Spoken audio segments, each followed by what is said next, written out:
Oh, sudah tuh? Sudah, Bu? Sudah. Sudah. Ya. Assalamualaikum warahmatullahi wabarakatuh, Ibu Misra. Nah, hari ini kita akan melakukan praktek coaching. Nah, terdiri dari 2 sesi. Nah, jadi yang pertama dulu nanti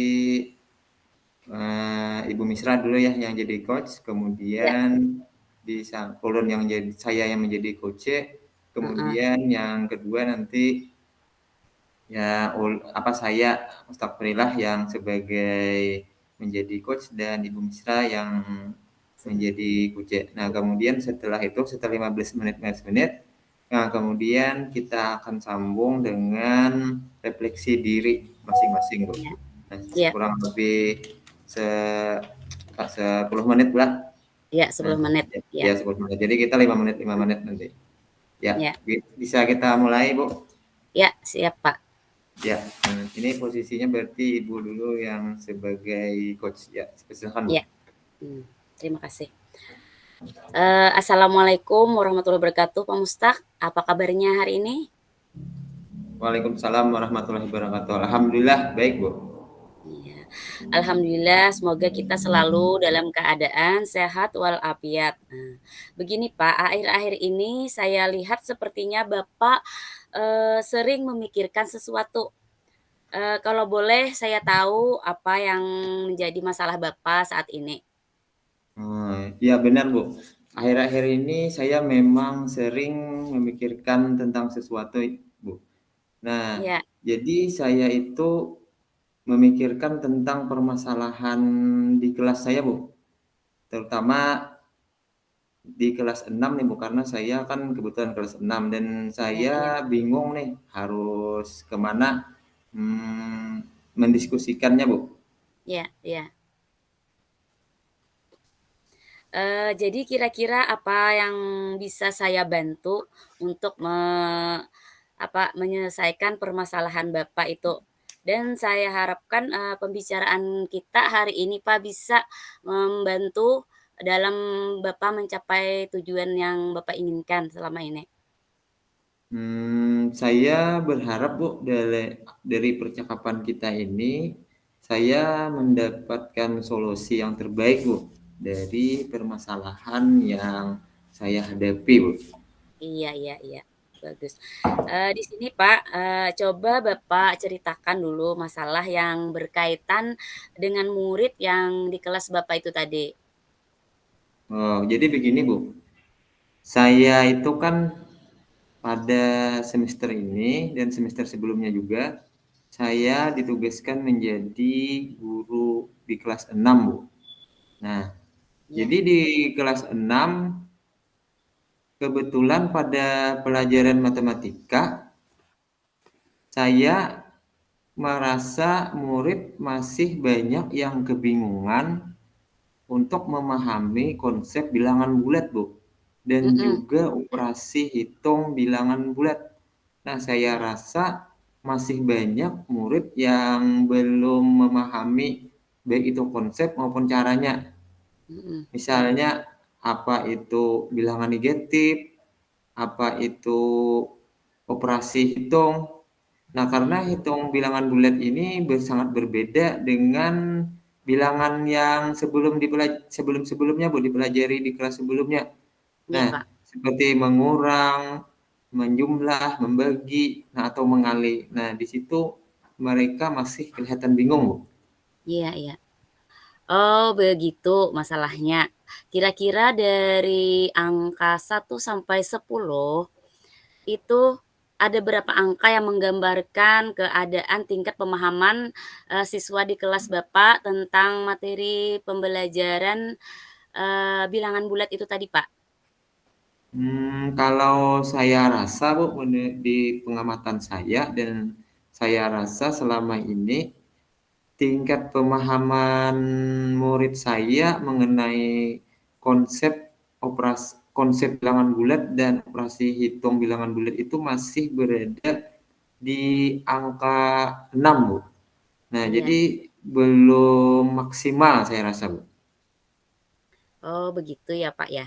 Kalau boleh, saya tahu bagaimana cara Bapak selama ini di dalam melakukan proses pembelajaran, terutama tentang materi bilangan bulat dan operasi hitung bilangan bulat itu, Pak, kepada siswa Bapak di kelas?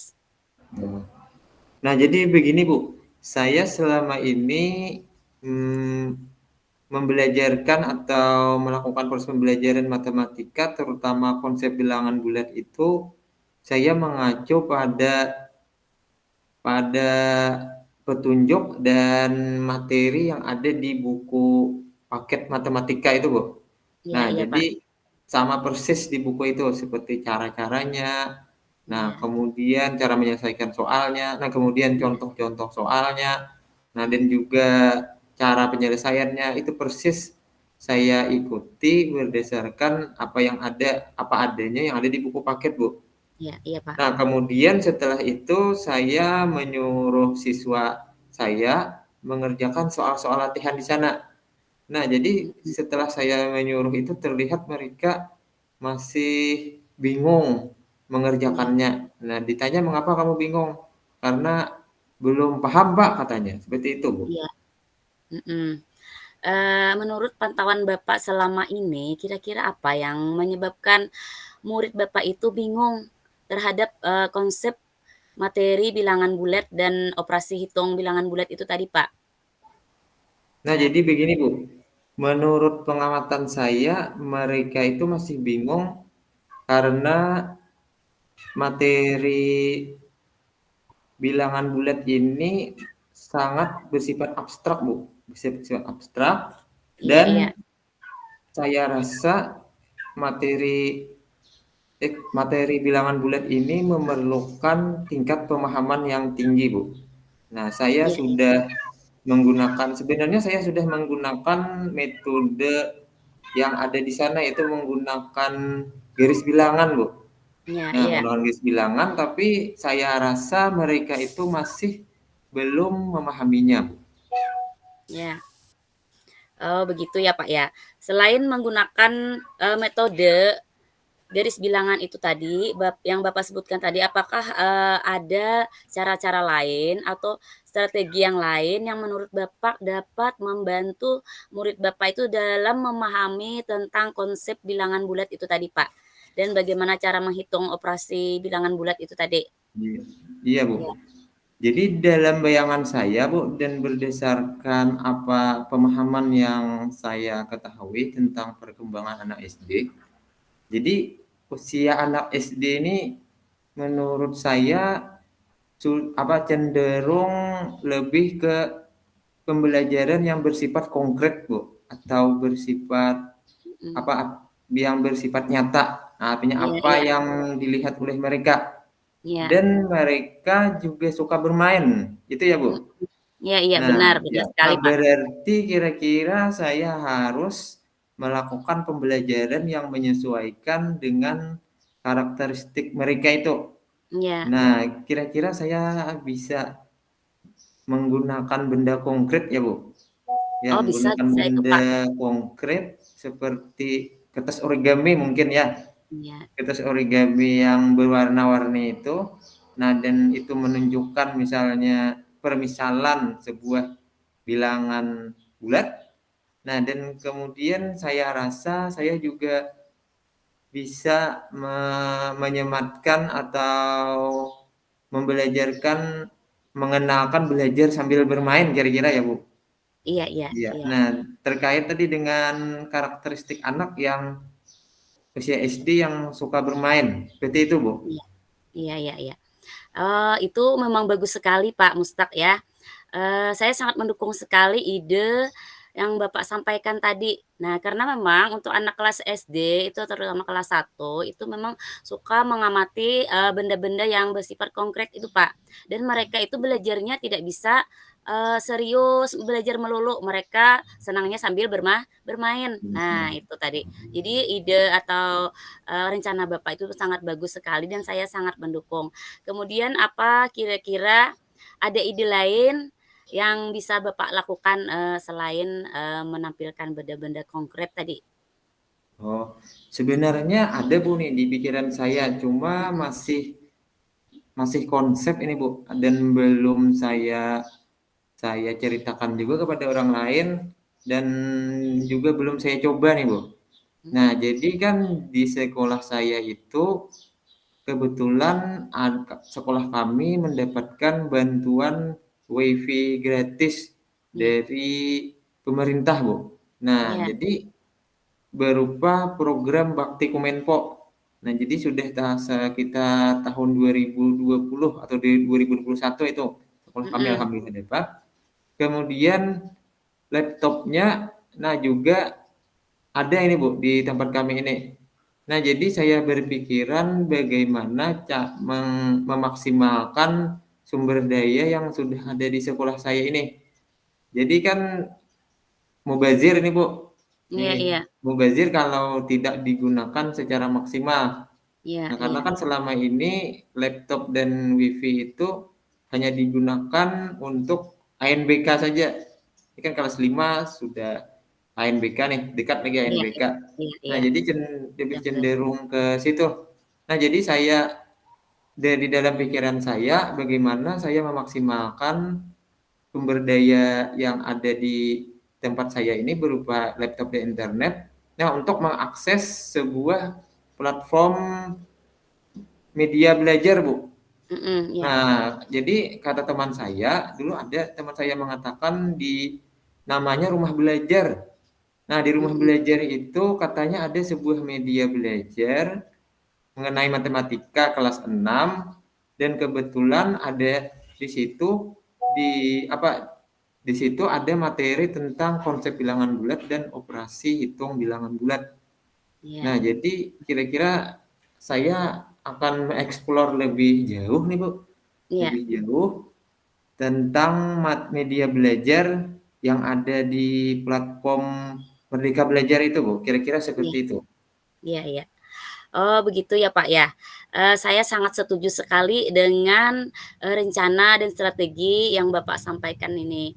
Dan kita sebagai guru seharusnya memang sudah melibatkan teknologi di dalam proses pembelajaran itu Pak, supaya pembelajaran itu kelihatan lebih menarik, disajikan kepada anak didik. Dan kita juga sudah memasuki abad 21 Pak ya, yang mana menuntut murid kita ini untuk, mengenal dan menguasai teknologi. Dan strategi yang Bapak sampaikan ini tadi kira-kira kapan ya ingin Bapak laksanakan ya? Iya, Bu. Jadi strategi yang sudah saya pikirkan tadi, saya rasa saya akan melaksanakan secepatnya, Bu. Iya Yaitu strategi menggunakan benda konkret tadi, misalnya kertas origami, yang kemudian menggunakan permainan tadi, kemudian lagi menggunakan media belajar di rumah belajar itu, Bu. oh Nah, iya iya jadi saya sesegeranya akan melakukan strategi tersebut. Nah, karena kan kita ini sudah menginjak di akhir bulan Agustus nih, Bu. nggih, Sebentar lagi September dan biasanya di bulan itu akan diadakan UTS iya atau ujian tengah semester. Nah, saya khawatir nih Bu, kalau saya tidak melakukan secepatnya, nah anak-anak saya khawatir nanti kurang maksimal, nah menjawab iya UTS terutama mata pelajaran matematika, terutama lagi materi tentang konsep bilangan bulat dan operasi hitung bilangan bulat. Jadi saya iya rasa saya akan secepatnya nih Bu melakukan strategi itu. iya, bagus sekali tuh, Pak. Kemudian di sini mungkin untuk melaksanakan, ide atau rencana Bapak tadi, Bapak pasti memerlukan dukungan. Nah, dukungan yang Bapak butuhkan untuk berkomitmen di dalam menjalankan strategi tadi itu. Itu dukungan apa yang Bapak butuhkan dulu? Iya. Saya rasa Bu, saya akan membagikan pengalaman ini Bu, pengalaman saya tentang pembelajaran konsep bilangan bulat ini kepada Mmm, sesama rekan sejawat di forum KKG Gugus Bu. Nah, iya kebetulan kan saya menjadi ketua KKG Gugus 2 Rayon 2 Kecamatan Bebirik. Nah, mhm, jadi insya Allah nanti akan saya bagikan pengalaman ini di KKG di forum KKG tersebut. Nah, diharapkan siapa tahu nanti ada teman-teman rekan sejawat saya sama guru kelas 6 misalnya yang bisa memberikan solusi yang lebih baik misalnya dari strategi saya tadi atau sebaliknya, Bu. Atau Iya, saya yang bisa menginspirasi teman-teman sejawat yang mungkin memiliki masalah sama dengan saya, iya, yaitu mengalami kesulitan membelajarkan konsep bilangan bulat dan operasi hitung bilangan bulat. Jadi intinya saling berbagi dan saling menguatkan serta saling memberi semangat lah. Nah, di antara rekan sejawat seperti itu, Bu, di forum KKG nanti. iya, iya. Oh, itu bagus sekali, Pak. Jadi, yang ingin dukungan yang ingin Bapak, inginkan itu di dalam melaksanakan, rencana Bapak tadi adalah dukungan dari teman sejawat, begitu ya, Pak? Iya, Bu. Nah, jadi Teman sejawat, jadi iya, di di lingkup KKG nanti, nah jadi bisa nanti saya share atau saya bagikan, nah bagaimana misalnya cara mengakses rumah belajar, oh nah iya, sebagai sebuah solusi, nah untuk membelajarkan konsep bilangan bulat, Bu. Siapa tahu saya bisa membantu dan kawan-kawan lain siapa tahu juga bisa memberikan semangat nah sehingga saya iya, berkomitmen iya, nah untuk iya. menjalankan strategi itu, Bu. Iya, bagus sekali Pak Mustaq. Selain itu juga, di sini wali kelas 6 ikut juga terlibat ya, Pak, ya? Oh Wali iya, Bu. kelas 6. Oh, Iya. iya, iya. Nah, harus juga terlibat terlibat aktif. Iya, iya. Nah, kemudian, selanjutnya untuk mendukung, proses yang ingin Bapak, rencanakan tadi, adakah kendala-kendala, Pak? Hmm. Ya, kendalanya Bu, mungkin ini hanya dari siswanya ini Bu. Nah, Iya, mudah-mudahan siswa saya ketika saya menjalankan strategi tersebut, nah mereka mudah-mudahan dapat dapat menerima strategi tersebut. iya, Nah, sehingga mereka dapat menambah menambah menambah semangat mereka dan menambah wawasan mereka. Dan juga mudah-mudahan nih di tempat saya wifi-nya selalu lancar, tidak ada iya, gangguan. amin. Nah, karena kan strategi saya salah satunya tadi dengan menggunakan media rumah belajar. Nah, tentunya itu menggunakan jaringan internet, Bu. Seperti itu, Bu.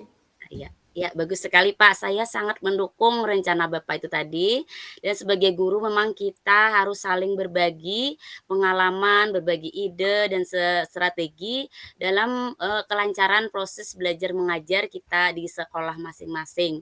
Dan saya menginginkan Bapak tetap semangat di dalam melaksanakan rencana Bapak tadi, dan semoga, berhasil sesuai dengan apa yang kita harapkan, gitu, Iya, Pak. Bu. Iya, Bu. Terima kasih, Bu, telah membantu saya menemukan ide atau solusi di permasalahan saya. Nah, semoga dengan proses coaching atau pembicaraan dengan kucing ini, Bu, nah Mhm. semakin membuka wawasan kita dan tentunya semoga murid-murid kita semakin dapat mempelajari pembelajaran yang kita sampaikan dengan baik, Bu. Terima kasih, Bu. Iya, amin ya rabbal alamin. Nah, Ibu kira mungkin sudah cukup waktu untuk kita, eee selanjutnya saya sebagai, teman sejawat Bapak juga mengucapkan terima kasih yang sebanyak-banyaknya untuk perbincangan kita hari ini. Semoga bermanfaat bagi kita bersama. Terima kasih. Assalamualaikum warahmatullahi wabarakatuh. Waalaikumsalam warahmatullahi wabarakatuh.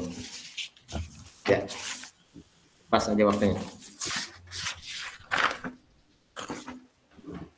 Pas, Pas. Ya, dia ulun catat dulu waktunya belah. Mhm. Itu jelaskan. 25 2.15. Iyalah, Dimulai dari menit 38 nih belah. 38 nih, Ya 38 tambah 15 berarti 53 lah. 53 lah. Oke. Ya. Ya kita sambung pembicaraannya. Nah, jadi sekarang saya yang bertindak sebagai coach dan Ibu Misra yang bertindak sebagai coach. Ya, kita mulai, Bu. Iya, siap. Ya. Ya, Assalamualaikum warahmatullahi wabarakatuh, Ibu Misra. Waalaikumsalam warahmatullahi wabarakatuh. Pak Mustaq, apa kabarnya? Alhamdulillah baik, Bu. Kalau boleh tahu, Ibu sendiri bagaimana kabarnya, Bu? Nah, begini Pak, agak kurang sehat, kurang semangat juga, ada pikiran Pak, ada masalah gitu. Jadi, keadaan saya mungkin kurang fit lah, kurang bagaimana ya, kadang bingung begitu Pak. Hmm, Loh, ada apa nih, Bu? Kalau saya perhatikan akhir-akhir ini Ibu terlihat kurang ceria nih. Sebelum-sebelumnya saya lihat Ibu ini ceria, bersosialisasi dengan baik, ceria. Kira-kira ada permasalahan apa nih, Bu? Nah itu dia Pak, ada masalah sedikit juga tentang anak-anak. Cuma, saya minta apa Bapak ada waktu sekarang ya untuk saya curhat gitu Pak? Wah, kebetulan saya punya waktu nih, Bu. Nih kebetulan kan anak-anak ini sedang mengikuti program tahfiz nih. Nah, jadi Mhm. saya waktunya kosong nih, Bu. Oh. Kalau begitu, kalau Bapak ada waktu, itu saya mau curhat sebenarnya, Pak, tentang masalah anak-anak anak di kelas saya, itu, ada yang bermasalah. Begini, Pak, eee, kalau misalnya Bapak ada waktu, boleh kita meluangkan waktu untuk perbincangan, untuk saya curhat ke Bapak, boleh ya, Pak? Oh iya, tidak apa-apa, Bu. Bagaimana misalnya kalau kita berbicara di kantin sekolah aja? Nah, supaya suasananya nyaman dan mungkin kita juga bisa sambil ngopi atau teh atau mungkin makan gorengan mungkin sambil berbicara. Nah, supaya suasananya jadi santai, bisa Bu kita ke ke kantin sekolah aja, Bu? Iya, bisa. Itu ide yang bagus sekali nih. Kebetulan juga kita mau minum juga nih sama-sama, kalau ada gorengan, kita makan gorengan sambil ngomong-ngomong tentang, masalah saya. Bisa ya, Pak, ya? Iya iya, Bu, iya, ya. Nah, jadi kira-kira apa nih yang saya bisa bantu mengenai permasalahan Ibu tadi, Bu? Ya begini, Pak, saya ini sebenarnya kebingungan. Yang malam kadang di sekolah bingung juga, kepikiran, kadang di rumah juga kepikiran. Ini sebenarnya masalah di sekolah, cuma kadang terbawa-bawa juga ke rumah, Pak. Jadi saya sedang melamun, itu saya juga kadang bingung mengungkapkannya dari mana, karena mungkin saya ini termasuk, guru yang kadang introvert, kadang sulit mengungkapkan, permasalahan-permasalahan saya itu kepada teman, begitu, Pak. Heeh. Hmm, iya, saya bisa memahaminya nih, Bu. Nah, jadi bisa kira-kira bisa Ibu ceritakan nih perasaan Ibu sekarang seperti apa, Bu? Bisa Ibu ceritakan? Iya, begini Pak, saya sekarang sedang bingung juga. Minggu depan kan kita ini ulangan semester 1. Nah, jadi waktunya kan tinggal mepet, hampir seminggu lebih aja lagi. Sudah mulai ulangan akhir semester. Tapi di kelas saya itu ada satu orang siswa, itu anak didik saya itu Pak, yang jarang masuk sekolah. Kadang masuk dalam 1 minggu ini 1 kali masuk, kadang 2 kali masuk dalam 1 minggu. Kan kita bisa perhitungkan di dalam 1 bulan itu kadang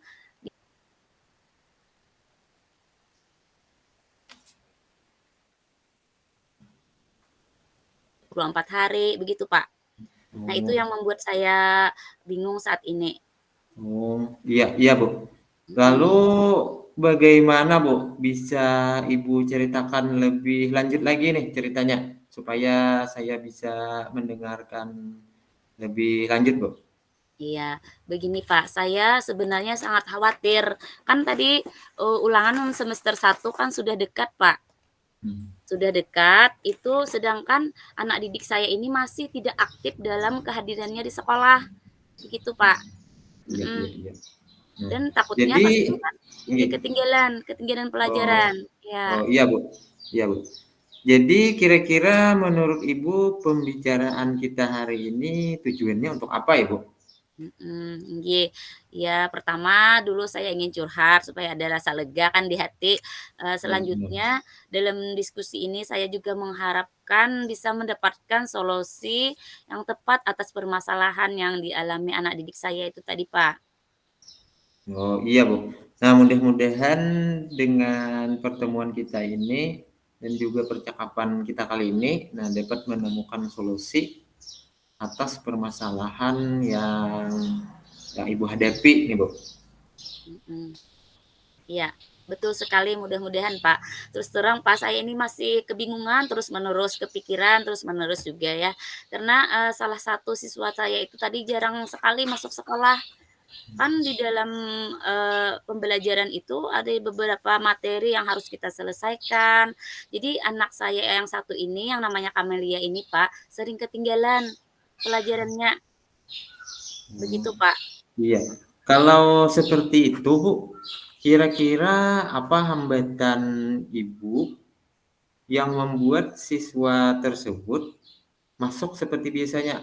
Atau hambatan-hambatan Ibu, nah untuk membuat siswa tersebut masuk sekolah seperti biasanya, apa kira-kira hambatannya, Bu? Iya, begini Pak, hambatannya tuh ada. Pernah kan saya kunjungan ke rumah visit satu kali dulu. Dan ada juga informasi dari teman-teman yang bertetangga dengan anak kami Kamalia itu tadi. Katanya siswa kami itu kalau di rumah disuruh menjaga adiknya Pak, yang masih balita. Nah, sama orang tuanya. Jadi dia tidak bisa pergi ke sekolah setiap hari karena kan disuruh menjaga ini pada waktu pagi. Nah, dan kebetulan ini kan musim-musim bercocok tanam di desa kami, tempat saya mengajar itu, Pak. Jadi kan Iya. kebiasaan masyarakat di sana itu bila pagi hari pergi ke sawah untuk bercocok tanam, karena musimnya, Pak, musim bercocok tanam. Nah, Oh, jadi iya. kebetulan ini sudah 2 3 bulan ini Amelia kan menjaga adiknya di rumah, Pak. Dan ayah ibunya pergi ke sawah bercocok tanam, begitu, Pak. Sehingga kan kehadirannya untuk ke sekolah akhirnya tidak bisa hadir secara full ke sekolah seperti anak-anak lainnya gitu, Pak. Iya, Bu. Mhm. Nah, dari yang Ibu bicarakan tadi, lalu kira-kira bagaimana nih pendapat Ibu, nah setelah Ibu tadi melakukan apa, home visit dan sebagainya, lalu kira-kira bagaimana nih pendapat Ibu selanjutnya nih, Bu? Sebenarnya ada rencana, di pikiran saya beberapa hari ini, saya akan merencanakan untuk menemui orang tuanya Kamalia dan mencoba untuk membicarakan, permasalahan ketidakhadiran Kamalia ke sekolah itu, Pak. Nah, jadi di situ orang tuanya juga menjelaskan itu kebetulan kami ini setiap pagi pergi ke sawah pas musimnya bercocok tanam. Jadi yang menjaga adiknya tidak ada di rumah. Jadi terpaksa si Kamelia kami suruh jaga adik di rumah selama kami pergi ke sawah gitu, Pak. Nah, jadi rencana saya ini ingin berkonsultasi, membicarakan masalah, Kamalia ini bagaimana nanti, dalam waktu dekat ini tetap bisa hadir ke sekolah seperti biasanya. Nah, dengan satu perencanaan, di benak saya itu, Pak, saya mengizinkan si Kamilia membawa adiknya untuk ikut belajar ke sekolah pada pagi hari. Nah, begitu, Pak. Oh, iya, Bu. Nah, jadi membawa adiknya ya, Bu, ke sekolah. Nah, Iya. kalau boleh saya tahu, Bu, kalau Kamelia tadi membawa adiknya ke sekolah atau ke kelas itu, apakah tidak mengganggu teman-temannya yang di kelas, Bu? Nah, misalnya adiknya Kamelia misalnya tiba-tiba menangis atau berlaku apa sebenarnya misalnya ilah karena anak-anak kan, nah kira-kira apakah itu tidak mengganggu teman-temannya, Bu? Iya iya kemungkinan itu memang sudah juga diperhitungkan ya. Jadi, saya sebagai guru juga ada berkomunikasi dengan teman-teman di kelasnya Kamelia, terutama anak-anak kelas 6 itu, nanti kalau misalnya Kamelia membawa adik, tolong ya bila ada penugasan, tolong ditemani adiknya, begitu Pak.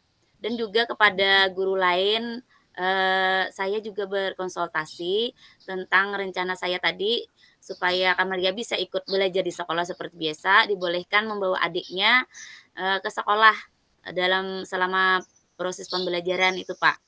Jadi Oh, sudah ada, eee, izin juga dari kepala sekolah begitu, Pak. Kemudian misalnya kemungkinan adiknya cerewet misalnya, dalam, hari-hari dibawa ke sekolah itu, Pak, kami juga ada berkomitmen juga dengan, orang tuanya di rumah, katanya bisa misalnya adiknya cerewet bisa langsung nanti diantar ke rumah. Nah, atau ada seseorang yang memanggil misalnya atau bapak ibunya yang sedang ke sawah dipanggilkan nanti, beliau akan menjemput adiknya ke sekolah kalau misalnya adiknya cerewet begitu, Pak, kemungkinan oh iya. solusinya, iya. Oh iya, seperti itu ya, Bu. Nah, ya memang, Bu. Jadi di sekolah itu memang kita harus berkoordinasi nih, Bu, dengan kepala sekolah, dengan guru-guru, nah dan juga tentunya dengan teman-temannya di kelas ya, Bu. Nggih, Nah, jadi supaya artinya langkah yang kita ambil tersebut artinya supaya berjalan maksimal ya, Bu. iya iya, Nah, nggih. ya. Nah, kemudian setelah Ibu merencanakan strategi tadi, kemudian bagaimana nih Bu kira-kira tindak lanjut yang akan Ibu lakukan? Nah, setelah membicarakan semua itu dengan orang tua Kamelianya. Nah, bagaimana kira-kira tindak lanjutnya, Bu? Begini Pak, setelah nanti kayak kunjungan lagi ke rumah, orang tua Kamalia, itu mudah-mudahan orang tuanya akan mengizinkan Kalau aja sudah selesai, Pak Mustaq bisa mengerjakan orang refleksi ya. Ya, Bu, lanjutkan. ya. Mengizinkan anaknya, membawa adiknya ke sekolah. Kemudian untuk perencanaan ke depannya juga ada pembelajaran-pembelajaran yang tertinggal di bulan-bulan yang lalu itu kami akan melaksanakan pembelajaran secara daring untuk Amalia supaya, dia tidak ketinggalan materi pelajaran di dalam menghadapi ujian semester minggu depan, Pak, begitu. Oh, Jadi iya. kan materi pembelajaran secara daring sambil kami sampaikan juga untuk anak Anda Kamalia tadi, gitu, Oh, Pak. iya. Iya. Nah, sudah bagus itu, Bu. Jadi kita juga harus membelajarkan pembelajaran daring tadi ya, Bu? Iya Ya, bisa Ibu ulangi lagi, Bu, tentang pembelajaran daring tadi, Bu? Tentang iya, solusinya tentang pembelajaran daring tadi, Bu. Sedikit bisa Ibu iya. Ibu Ibu eksplorasi lagi, Bu? Iya, begini, jadi ini kan anak-anak Amelia ini kan ada sebulan lebih itu ketinggalan materi pelajaran. Jadi, Iya. kami sampaikan juga ke orang tuanya bahwa untuk, ketinggalan materi pelajaran tadi, kami dari guru akan, melaksanakan pembelajaran daring untuk Amalia. Jadi mungkin di situ ada materi-materi yang akan kami sampaikan, ada penugasan untuk anak-anak Amalia supaya bisa belajar di rumah. Jadi pelajaran-pelajaran yang telah lalu itu, bisa juga, apa diketahui, dipahami oleh anak Anda Kamalia. Jadi dalam menghadapi ujian minggu depan, dia masih bisa, menguasai materi yang ada untuk semester 1 ini, Pak. Oh, iya. Nah, Nggih, jadi intinya ya, Bu, supaya Kamelia itu tidak ketinggalan tuh. Nah, jadi pakai media daring, Bu lah. Dan juga nggih, Kamelianya boleh membawa adiknya dulu selama selama apa tadi, musim musim bercocok tanam itu heeh, ya, Bu? ya selama musim bercocok tanam Silahkan saja. untuk mengerjakan refleksi ya kalau Ya, ya, sudah. ya, ya sudah, Bu. Nah, kemudian bagus sekali, Bu. Nah, memang harus seperti itu. Nah, sepertinya Ibu sudah menemukan solusi dari Kamelia tadi untuk tidak ketinggalan pelajaran. Ya, terima kasih Pak atas waktunya, bagi saya pada hari ini untuk curhat dan mendengarkan, permasalahan-permasalahan yang saya hadapi di kelas. Semoga apa yang saya rencanakan dengan secepatnya saya, laksanakan. Terima kasih, Pak Mustaq. Assalamualaikum warahmatullahi wabarakatuh. Ya. Nah, ya, waalaikumsalam warahmatullahi wabarakatuh. Ya. Nah, ya. Sekarang kita sudah tadi melaksanakan proses coaching. Nah, sekarang kita akan lanjutkan ke refleksi apa yang sudah kita laksanakan tadi atau proses coaching tadi. Dari siapa nih, Bu? Mungkin sebentar aja nih, 5 Bianca sampai dulu. 5 menit. 3 menit Bianca dulu. misalnya lah. Coba. Bianca dulu. Ya, bisa, Bu. Dibuka Silakan, dulu. Bu. Bianca dulu. Boleh enggak? Ya. Ya. Ya. Oke.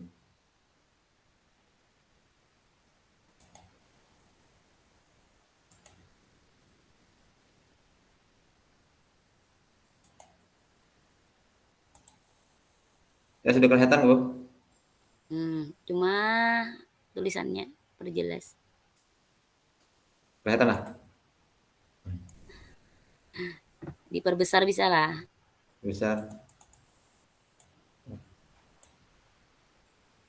Nah, ya. Tahu lah. Iya. Ya. Nah, ya. Nah, jadi saya akan merefleksi tentang pembicaraan kita tadi tentang proses coaching. Nah, jadi selama saya menjadi coach tadi. Nah, adapun refleksi saya yang pertama, apa yang sudah berjalan dengan baik selama percakapan. Nah, yang sudah berjalan baik adalah komunikasi antara coach dan coach, antara saya dan Ibu Misra sudah berjalan lancar. Nah, dan juga kebebasan coach atau Ibu Misra untuk mengutarakan permasalahan yang Ibu Misra hadapi. Nah, sehingga Ibu Misra tadi dapat menemukan sendiri solusi yang terbaik bagi dirinya atau bagi diri coach pada saat proses coaching, yaitu membolehkan anak tadi untuk membawa Ananda Kamelia untuk membawa adiknya pada selama musim tanam padi lah.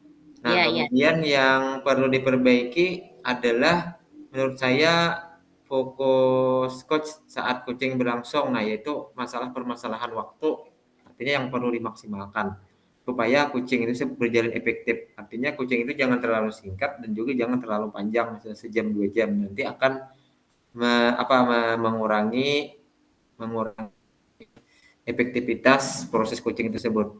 Dan juga perlu menyampaikan pertanyaan yang lebih diperbaiki lagi, nah sehingga dapat menggali lebih dalam potensi coaching. Nah, kemudian agar tetap dalam keadaan presence atau kehadiran penuh sebelum dan melakukan coaching, seorang coach sudah harus punya gambaran tentang pertanyaan yang akan diajukan, artinya supaya jangan ada jeda, sehingga kalau ada jeda itu akan menjadi kebingungan yang akan merusak jalannya proses coaching.